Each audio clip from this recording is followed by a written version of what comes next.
नमस्कार दोस्तों, मैं अंकुर उपाध्याय स्वागत करता हूं आप सभी का आपके अपने YouTube channel share market analysis में। दोस्तों, क्या बाजार में बॉटम बन गया है? क्या अब यहां से फ्रेश खरीदारी करना शुरू करनी चाहिए?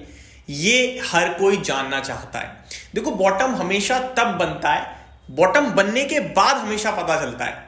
कभी भी जब बॉटम बन रहा होता है, फॉर्मेशन में होता है, तो पता नहीं चलता कि बॉटम बन गया। हम प्रिडिक्शन कर सकते हैं, अज्यूम कर सकते हैं कि मे बी पॉसिबिलिटीज है कि बन रहा है, लेकिन बॉटम हमेशा बनने के बाद ही पता चलता है। सेम टॉप हमेशा बनने के बाद ही पता चलता है। अब ये बॉटम की जो एक थ्योरी है ना, कि हर व्यक्ति क्या है कि बॉटम पे पकड़ना चाहता है, ये सबसे गलत थ्योरी है दोस्तों। मार्केट में अलग अलग प्रकार के इन्वेस्टर ट्रेडर्स हैं। कोई BTST करता है, कोई स्विंग ट्रेड करता है, कोई पोजिशनल ट्रेड करता है, तो कोई वैल्यूएशन बेसिस पे, बिजनेस के बेसिस पे 3-5 साल के लिए निवेश करता है। अब 3-5 साल के लिए जो निवेश करते हैं, उनका केस कुछ इस प्रकार है कि उनको कंपनी से मतलब है, उनको बाजार से मतलब ही नहीं है। अगर उनको लग रहा है 100 रुपए की चीज मेरे को 70 रुपए में मिल रही है, तो मैं खरीद लेता हूं। अब 100 रुपए प्राइस से नहीं, कंपनी की ओवरऑल वैल्यू 100 रुपए की है और अभी 70 रुपए में मिल रही है, इस तरीके से। यानी कि कंपनी के पास रिजर्व्स, कंपनी के इन्वेस्टमेंट या फिर कंपनी की जो करंट सिचुएशन है, उन सबको देखने के बाद, कैश फ्लोज को देखने के बाद, अगर कंपनी की 100 रुपए की कीमत है और 70 रुपए पे मार्केट कैप दिख रहा है इस समय, तो वो खरीदेंगे। उसके बाद एडिशनल गिरेगा तो वो और खरीदेंगे। तो ये उनका सिंपल सा फॉर्मूला होता है। उनका ये मानना है कि भैया, मैंने शेयर कंपनी को कीमत से सस्ता खरीदा है, कम से कम ये कीमत पे तो आएगी, और जिस हिसाब से इसके कैश फ्लोस या प्रॉफिट्स हैं, ये आगे चलकर डबल या ट्रिपल भी हो सकती है। अब ये डबल या ट्रिपल कोई 2 महीने या हमारी आपकी तरह 1 महीने में करने की नहीं सोचते, ये 3 साल 4 साल के लिए सोचते हैं। इनफैक्ट ये टाइम पीरियड लेते ही नहीं है, ये केवल कंपनी को लेके बैठ जाते हैं और उसके बाद कंपनी ने अपने आप जो करना है करती रही। ये इनका सीधा सीधा फॉर्मूला होता है। अब आता हूं छोटे इन्वेस्टर्स पे। छोटे इन्वेस्टर्स, छोटी सोच, हर सेकंड प्राइस बिहेवियर को देखेंगे, हर सेकंड प्राइस को बढ़ता चाहेंगे। और ये लोग क्या करते हैं, ये हमारे आपके जैसे होते हैं दोस्तों। ये क्या है, 100 रुपए पे शेयर खड़ा है, 95 पे आया, बिल्कुल 95 पे खरीदने की कोशिश करेंगे, वापस से 100 हो जाएगा तो बेच दूंगा। ये थॉट प्रोसेस ही गलत है। अब मैं दोनों के लिए एक एक चीज बोलता हूं। पहले आते हैं इन्वेस्टर्स, जो कंपनी को देखते हैं, वैल्यूएशंस को देखते हैं। उनके लिए सीधा फॉर्मूला ये है, आप खड़े हो 23,200 पे, शेयर्स बहुत पिटे हैं, अच्छी खासी पिटाई पड़ी है। देखो, mid cap, small cap, Nifty, Sensex, ये तो 10-12-15% मैक्सिमम डाउनसाइड दिखा रहे हैं, मैक्सिमम गिरावट दिखाई है इन्होंने, सॉरी। लेकिन स्टॉक्स 30%, 40%, 45% करेक्ट हो गए हैं, और ये दिग्गज कंपनियां करेक्ट हुई हैं। तो मेरे हिसाब से इन्वेस्टर्स को करंट लेवल पे एक्यूमुलेट करना चाहिए, फ्रेश खरीदना चाहिए। स्टॉक आप चुनिए, आराम से चुनिए, बाजार में बहुत अच्छी अच्छी कंपनियां हैं। ये मत सोचो ये यहां से और कितना गिरेगा, ये सोचो ये यहां से बढ़ जाएगा ना, सिंपल उसको सोचो। क्योंकि गिरावट में आप सोचोगे यार 300 पे ट्रेड कर रहा था, 250 हो चुका है, मे बी 220 हो सकता है, अरे मार गोली यार, तेरे को कंपनी ठीक लग रही है, तुम खरीदो।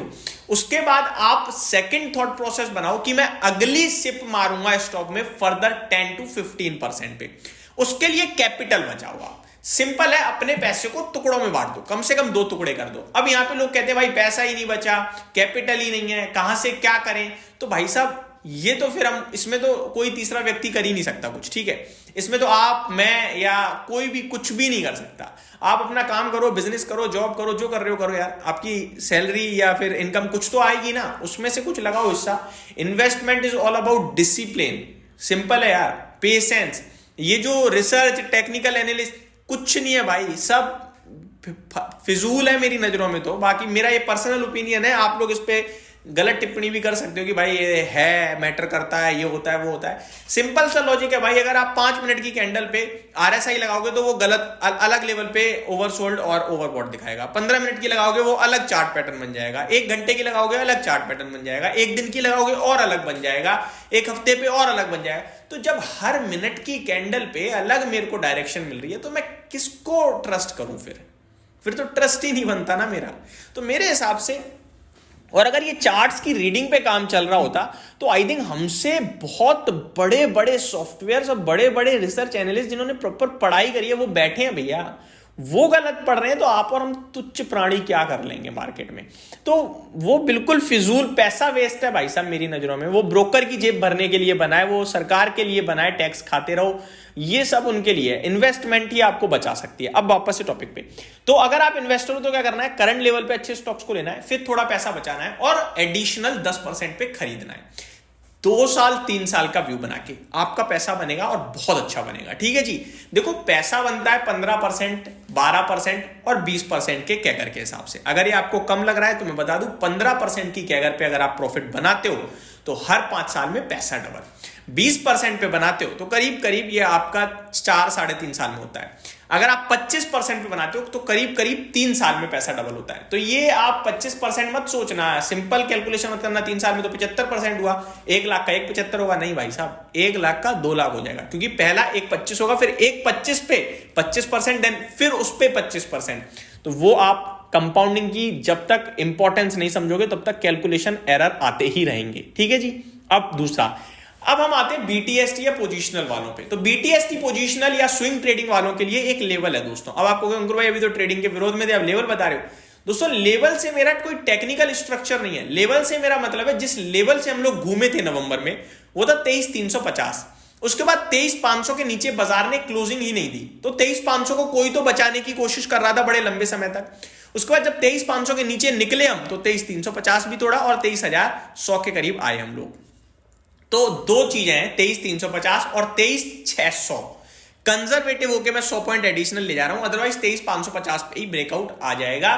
उसके ऊपर आते ही जो ये पैनिक था वो खत्म होना चाहिए, बॉटम बन जाना चाहिए, तब हमें कंफर्मेशन मिलेगी। अभी कंफर्मेशन नहीं है, अभी तो बन रहा है। एक बार 23,350 के ऊपर क्लोजिंग आई तो हल्का न्यूट्रल होना है, 23,550 या 600 के ऊपर क्लोजिंग आई तो पॉजिटिव हो जाना है, 25,000 की तैयारी करनी है। अब इन्वेस्टर अगर ऐसे काम करेगा कि ये लेवल निकलेगा वो लेवल निकलेगा तो फिर बड़ा पैसा बनाना बड़ा मुश्किल हो जाएगा। ठीक है जी। तो ट्रेडर अलग तरीके से काम करो, स्विंग ट्रेडर बीटीएसटी पोजीशन वाले अलग देखो, और इन्वेस्टर्स को समझनी चाहिए अपॉर्चुनिटी हर गिरावट में, आज नहीं जब भी बाजार गिरेगा तभी अपॉर्चुनिटी है।